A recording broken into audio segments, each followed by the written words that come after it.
우리는 가끔씩 이러한 생각을 하게 됩니다. 이제는 좀 편안하게 살았으면 좋겠다. 그런 생각을 합니다. 이때까지는 나를 위해서 살지 못했으니 이제부터는 나를 위해서 살고 싶고 좀 더 편안하게 살고 싶다. 이러한 생각을 가지게 됩니다. 그만큼 삶이 쉽지 않다라고 하는 것이죠.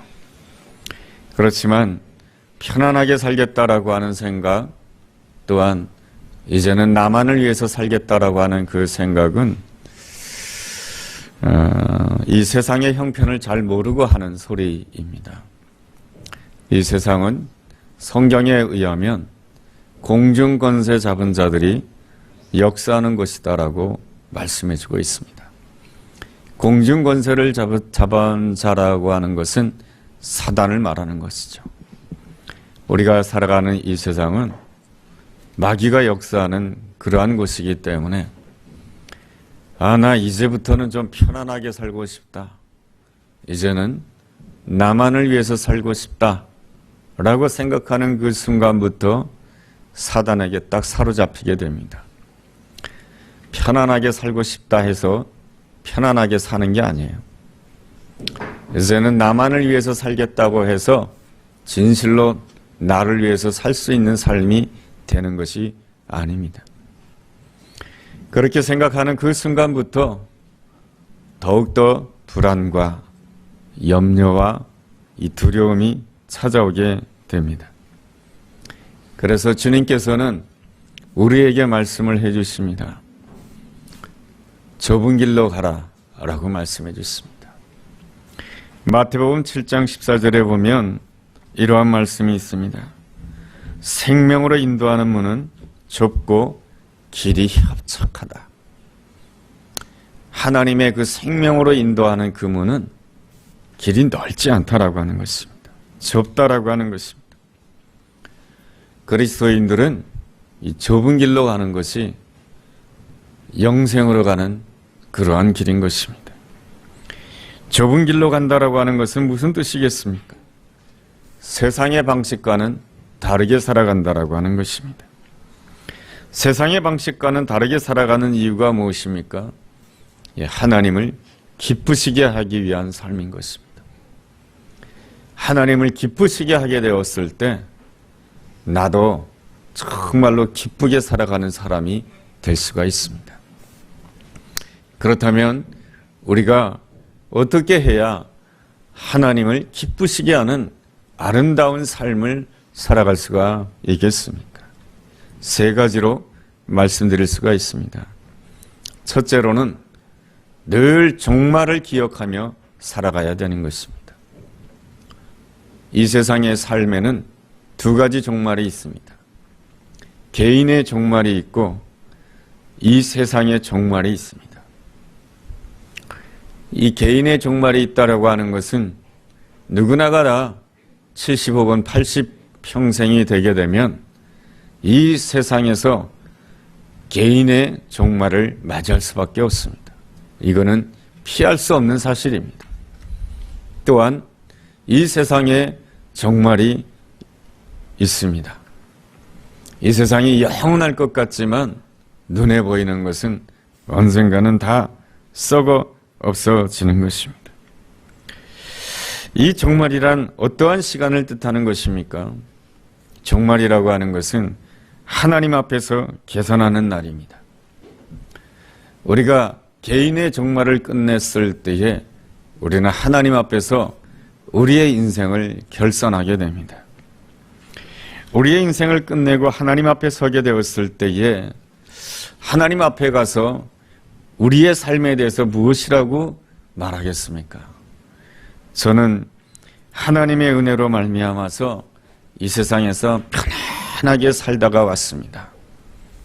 그러한 말로는 결단코 하나님을 기쁘시게 할 수가 없고 하나님 마음에 만족할 수가 없는 그러한 것입니다.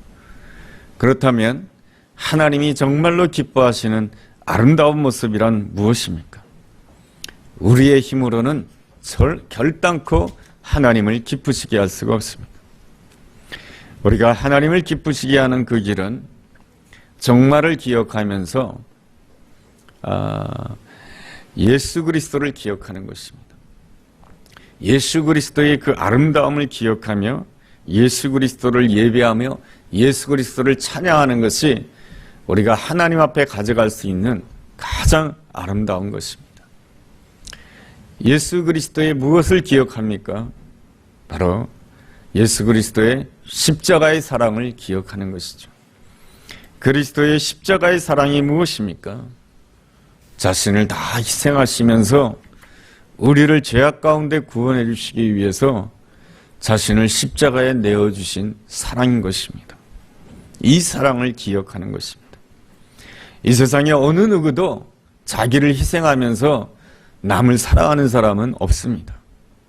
다 뭔가 자기 자신에게 계산이 있고 뭔가 이기적인 동기가 마음 가운데 있습니다. 자신을 다 내어놓기까지 하면서 사랑하는 그 사랑은 이 세상은 없습니다.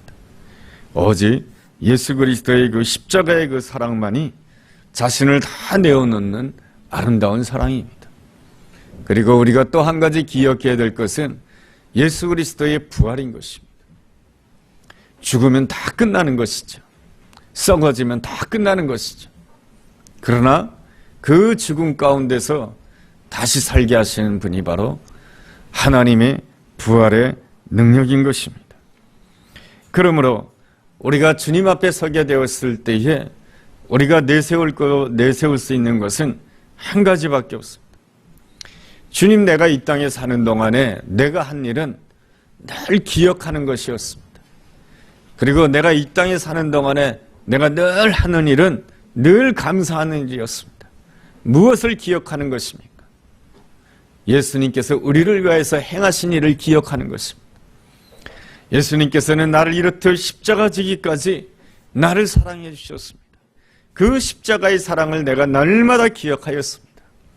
주님께서 그 죽음 가운데서 부활 승리한 그 사실을 날마다 기억하였습니다. 그래서 내가 어떠한 일을 만난다 할지라도 어떠한 문제를 만난다 할지라도 지금 오늘 나의 삶 가운데는 십자가의 사랑이 함께하고 있습니다. 그래서 내가 하나님께 감사했습니다. 내가 오늘 어떤 문제 가운데 있다 할지라도 어떤 수렁 가운데 있다 할지라도 죽음에서 부활하신 그 주님의 그 부활의 능력이 오늘도 나와 함께하고 있음에 내가 오늘도 감사했습니다. 이것이 바로 우리가 인생을 다 끝내고 났을 때에 주님 앞에 갔을 때에 우리가 내놓을 수 있는 것입니다. 그래서 신앙생활의 핵심은 이것입니다. 범사에 감사하는 것입니다. 어떠한 일, 어떠한 문제를 만난다 할지라도 내가 그날 말할 수 없는 고통 가운데 있었지만은 그날에도 내가 주님의 그 십자가의 사랑을 기억하면서 이 순간에도 십자가의 사랑이 함께하고 있음을 믿고 내가 그날 감사했습니다. 오늘 나의 삶 가운데 큰 고통과 어려움이 있었지만은 내가 그날에도 그리스도의 부활의 영광을 기억하면서 내가 주님 앞에 감사했습니다. 이것이 바로 신앙인 것입니다. 이렇게 그리스도의 십자가의 사랑과 그리스도의 부활의 능력을 기억하면서 오늘도 내일도 매 순간순간마다 감사하게 되었을 때 우리는 더 이상 나 자신을 위해서 사는 자가 되지 않고 하나님을 위하여서 사는 자가 됩니다. 그래서 하나님을 기쁘시게 하는 길 두 번째는 먼저 하나님의 나라를 구하는 삶인 것입니다. 마태복음 6장 33절에 이러한 말씀이 있습니다.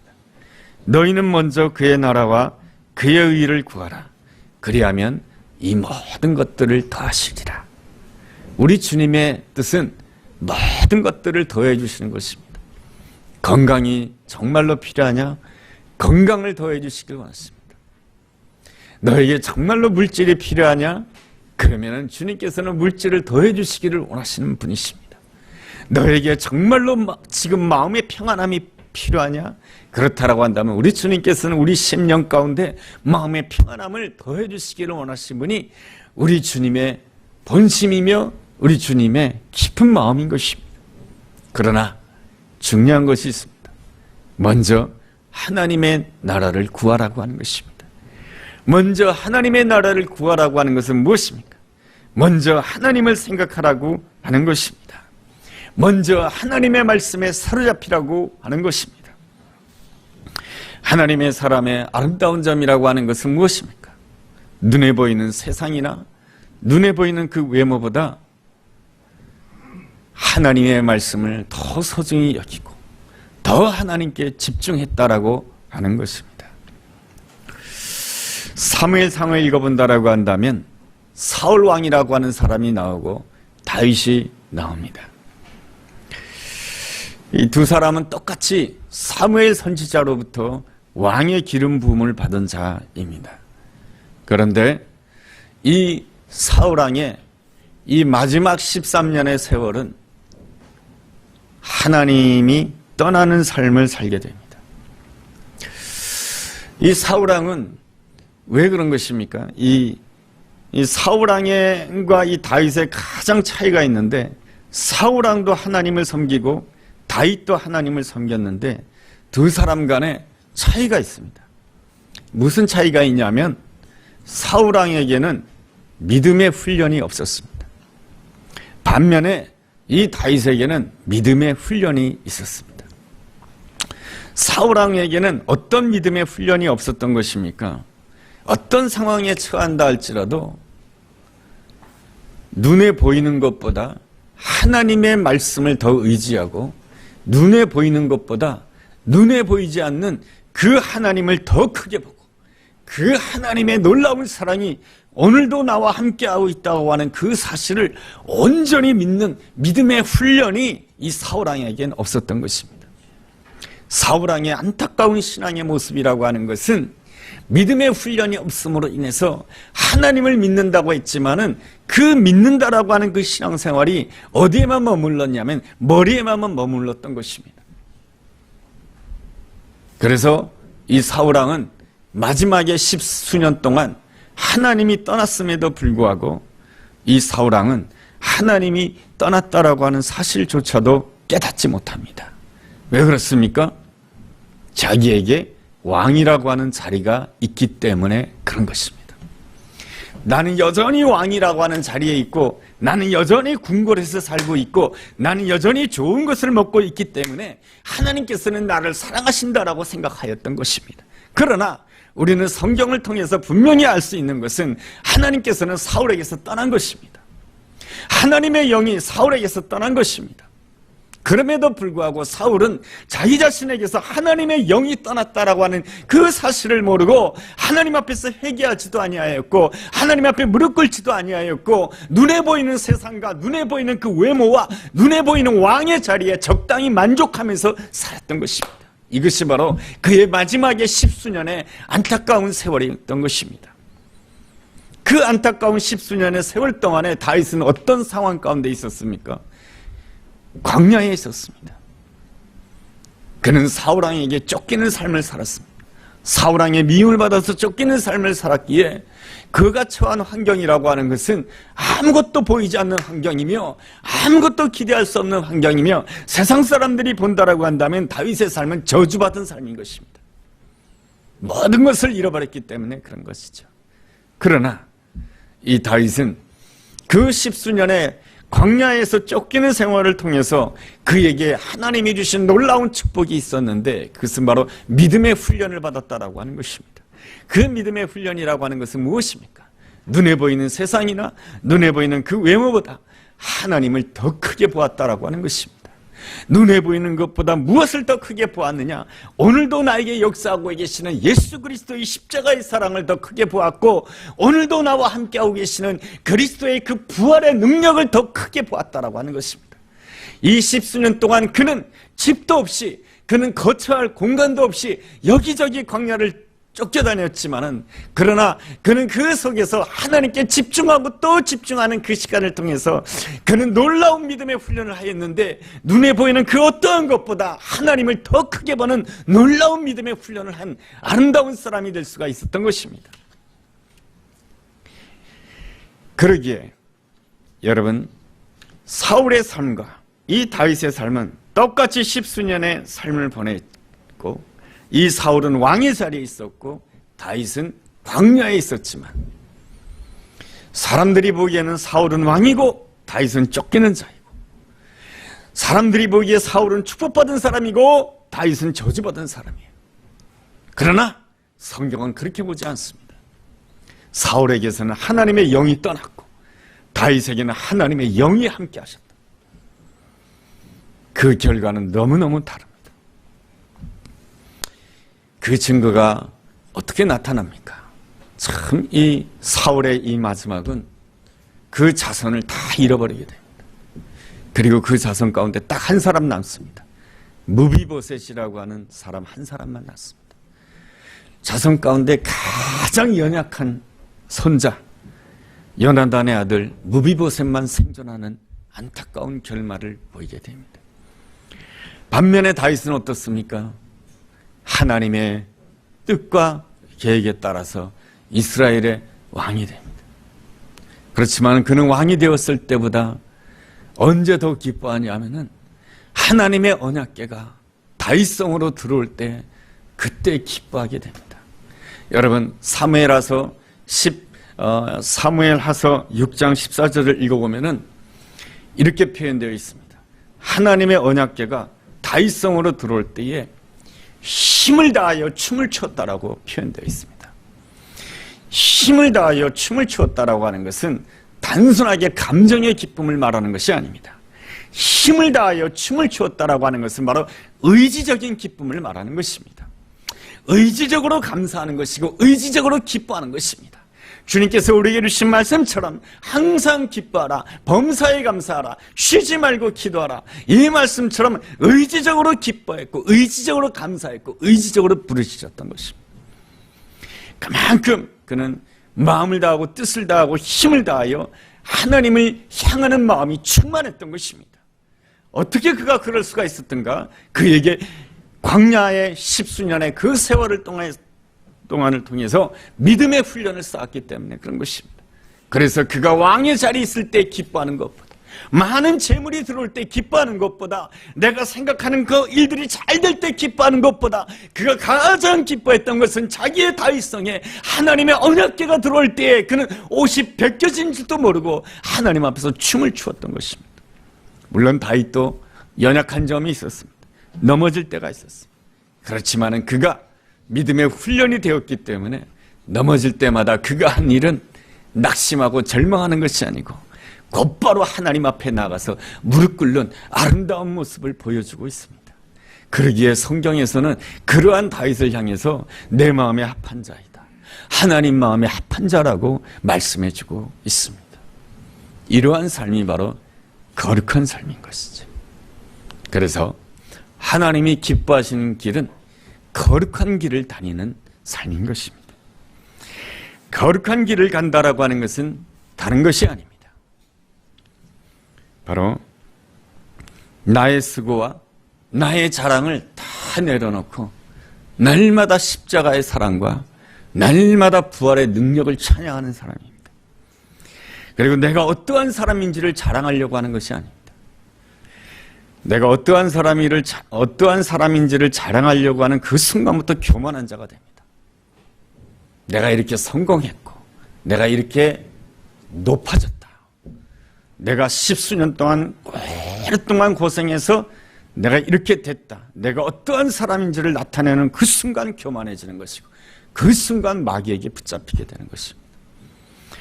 올해는 거룩한 길을 가는 사람으로서 어떠한 경우에도 내가 어떤 사람이다, 내가 이렇게 힘들었지만 이겼다라고 하는 것이 아니고 이 모든 것이 주님의 은혜요, 모든 것이 주님이 행하신 일이요, 모든 것이 주님께서 나를 붙잡아 주셨겠고 나에게 건강을 주셨고 나에게 축복해 주셨고 나에게 물질을 주셨다라고 고백하는 그러한 삶이 바로 거룩한 삶인 것이죠.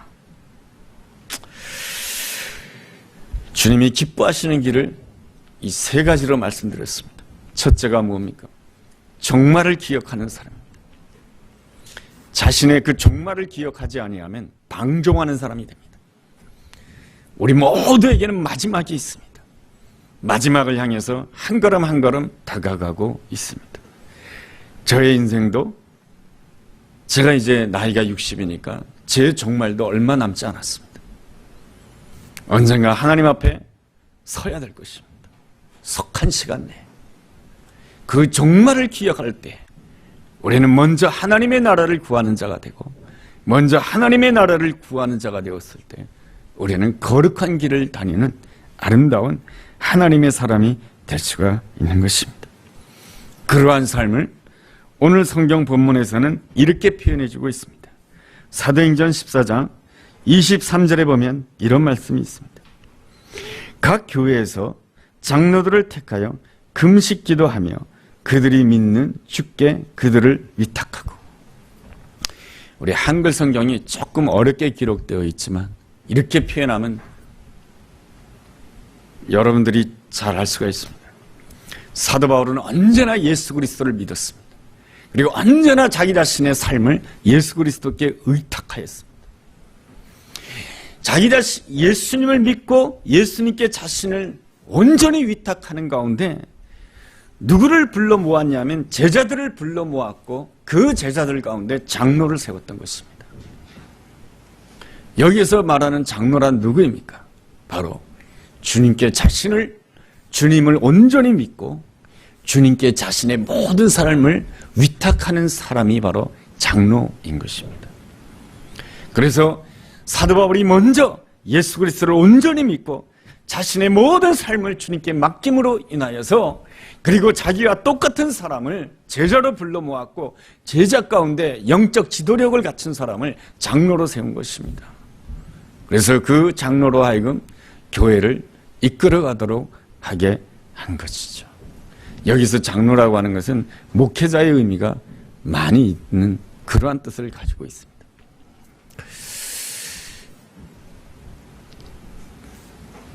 영적 지도자란 무엇입니까? 영적 지도자란 다른 것이 아닙니다. 바로 영적인 생명을 낳는 자입니다. 하나님이 가장 기뻐하는 사람이 누구인가? 영적인 생명을 출산할 수 있는 사람입니다.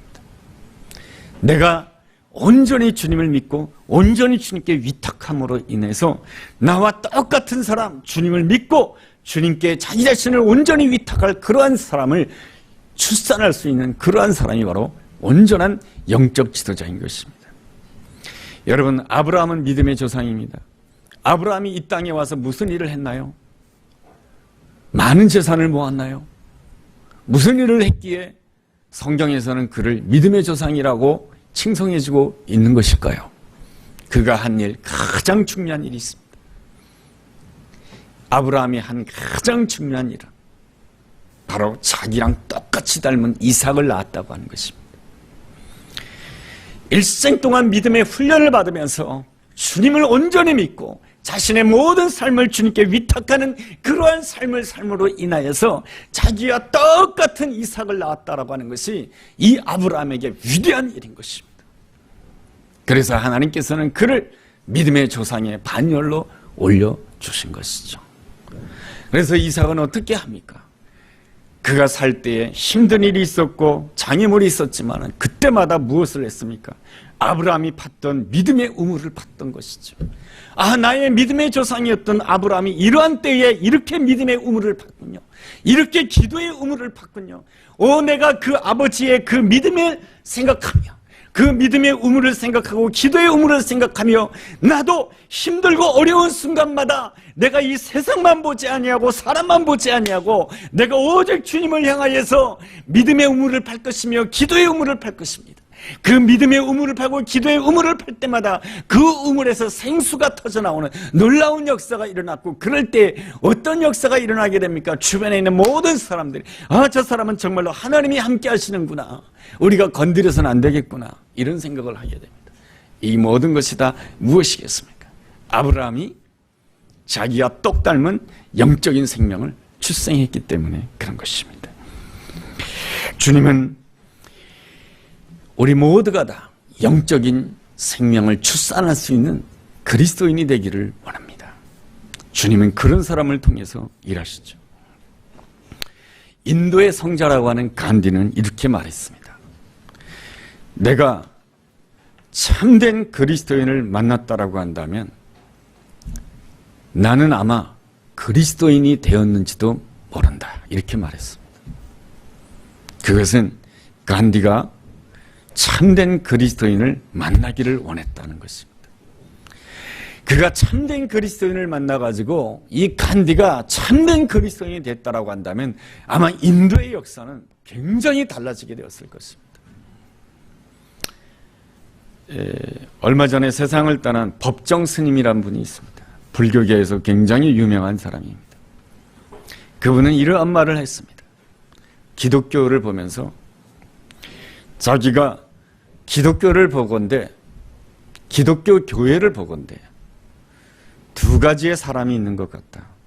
하나는 하나님에 대해서 말하는 사람들이 있고 또 하나는 하나님을 느끼게 하는 사람이 있다. 그런데 하나님을 느끼게 하는 사람을 만나는 것은 대단히 어렵더라. 이거는 기독교인이 말한 것이 아니고 그 불교계의 법정 스님이라고 하는 분이 말했던 것입니다. 그분은 한국의 많은 교회들이 불교에 비해서 70년대, 80년대 엄청나게 성장하는 것을 보았습니다. 그래서 아마 기독교 교회에 대해서 관심을 많이 가졌던 것 같습니다. 많은 관심을 가지고 기독교인들과 만나서 대화를 해보았지만은 그들은 하나같이 하나님에 대해서 말하는 자들 뿐이었다는 것이죠. 그들 중에서 그들을 만났을 때 하나님을 느끼게 하는 사람을 만나는 것은 대단히 어려웠다라고 하는 것입니다. 약간 비판적인 내용이기도 하죠. 오늘날 기독교 계통에서 나오는 신문들을 보면 여러 가지 칼럼을 보게 됩니다. 그 칼럼에는 다 무엇이 기록되어 있습니까? 앞으로 이 코로나 이후에 기독교 전망에 대해서 기록해주고 있습니다. 그 칼럼을 읽어보면 하나같이 다 기독교회의 미래가 어둡다라고 하는 것입니다. 한국의 기독교회도 유럽의 전철을 밟게 될 것이다. 모두가 다 그렇게 썼습니다. 그렇지만은 교회사를 읽어보게 되면 어렵고 어려울수록 하나님께서는 누구를 찾으셨냐면 사람을 찾으셨습니다. 어떤 사람을 찾으셨을까요? 바로 영적인 출산을 할 수 있는 사람을 찾은 것이죠. 그 법정 스님의 말에 의하면 하나님을 느끼게 하는 사람을 찾으신 것이죠.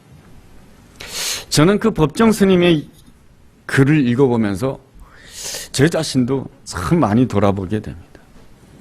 나는 하나님에 대해서 말을 많이 하는 사람인가? 아니면 나는 하나님을 느끼게 하는 사람인가? 우리가 어떻게 다른 사람들에게 하나님을 느끼게 하고 영적인 출산을 할 수 있는 아름다운 그 믿음의 사람, 그 아브라함과 같은 사람이 될 수가 있겠습니까? 그러한 사람을 성경에서는 이렇게 표현해주고 있는 것이죠. 23절에 주님을 믿는 사람이요 주님께 자신을 완전히 위탁하는 사람이다. 주님을 믿고 주님을 완전히 위탁하게 되었을 때 주님께서는 어떤 출산을 허락하시는가? 27절이 출산의 모습인 것이죠. 27절에 이러한 내용이 기록되어 있습니다. 그들이 이르러 교회를 모아 하나님이 함께 행하신 모든 일과 이방인들에게 믿음의 문을 여신 것을 보고하고, 바로 두 가지 출산이 일어나게 됩니다. 무엇이 일어나게 되는가? 하나님이 행하신 일을 보게 되고, 또 하나는 이방인, 주님을 전혀 몰랐던 그러한 사람에게 믿음의 문이 열리는 것을 보게 되는 것입니다. 이것이 바로 하나님이 그 하나님의 사람을 통하여서 이루시고자 하는 영적인 출산이요, 그 아름다운 이름이 아름다운 역사요, 하나님이 준비해 놓으신 아름다운 부흥 아니겠습니까? 이 놀라운 열매를 맺기 위해서는 어떻게 해야 되겠습니까?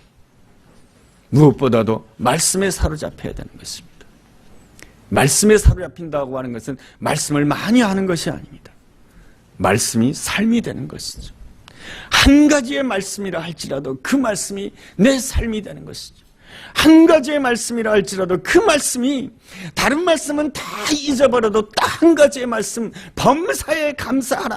내가 예수 그리스도의 그 십자가의 은혜로 말미암아 내가 오늘도 감사하기를 원합니다. 내가 내 앞에는 모든 것이 짜증나는 일이요, 내 앞에는 모든 것이 불안한 일이지만 예수 그리스도의 그 십자가의 사랑이 함께하며 오늘도 내가 감사하기를 원합니다. 내 삶이 무너져 내려가는 것 같지만은 부활의 능력이 나와 함께하기 때문에 오늘도 내가 감사하기를 원합니다. 말씀이 삶이 될 때에 이 범사에 감사하는 것은 감정적인 감사가 아니에요. 의지적으로 감사하는 거예요. 오늘도 감사하고 내일도 감사하고 아침에도 감사하고 저녁에도 감사하고 일을 하면서도 감사하게 되었을 때에 어떤 역사가 일어나게 됩니까? 말씀을 자기 말씀 앞에 자기의 의지를 복종시킬 때에는 어떤 역사가 일어나게 됩니까? 바로 성령님께서 부활의 능력으로 그의 인생을 책임져 주는 것이죠.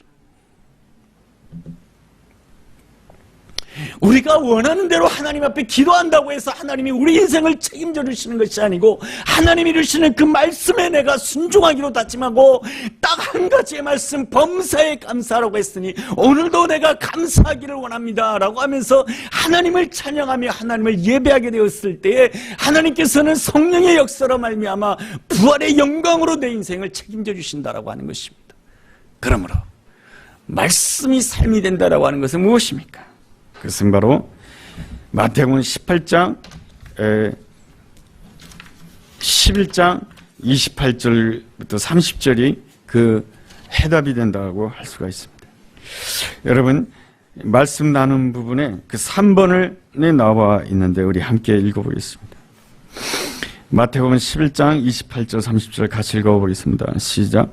수고하고 무거움 진 자들아 다 내게로 오라. 내가 너희를 쉬게 하리라.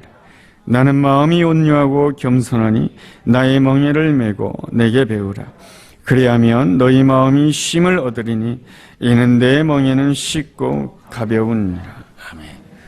말씀이 삶이 된다라고 하는 것은 예수 그리스도의 멍에를 메고 예수 그리스도께 배우는 것입니다. 여기서 멍에를 맨다라고 하는 것은 이런 뜻입니다. 이스라엘에서는 농사를 짓기 위해서는 소에게 멍에를 씌우게 되는데 두 마리에게 멍에를 씌우게 됩니다. 두 마리에게 멍에를 씌우게 되었을 때는 어떻게 하냐면 어미소와 새끼소를 함께 멍에를 씌우게 됩니다. 어미소와 새끼소를 함께 멍에를 씌움으로 인해서 새끼소가 어미소를 배우게 하는 것이죠. 어미소와 새끼소가 함께 멍에를 씌워서 밭을 갈게 되면 누가 힘을 더 쓰게 되겠습니까? 새끼소가 힘을 더 쓰겠습니까? 아닙니다. 새끼소는 하고 싶지 않을 것입니다. 그러나 어미소는 이거를 해야 된다고 하는 것이 자기의 사명인 줄 알고 자기가 힘을 냅니다. 어떤 힘까지 냅니까? 새끼소가 힘낼 것까지 자기가 다 힘을 내서 밭을 가는 것입니다. 그러면 그 밭은 누가 간 겁니까? 어미소가 간 겁니다. 주님께서는 이 이스라엘의 그 소에다가 멍에를 씌우는 것을 기억하면서 주님께서 이 말씀을 주시는 것입니다. 나의 멍에를 메고 내게 배우라.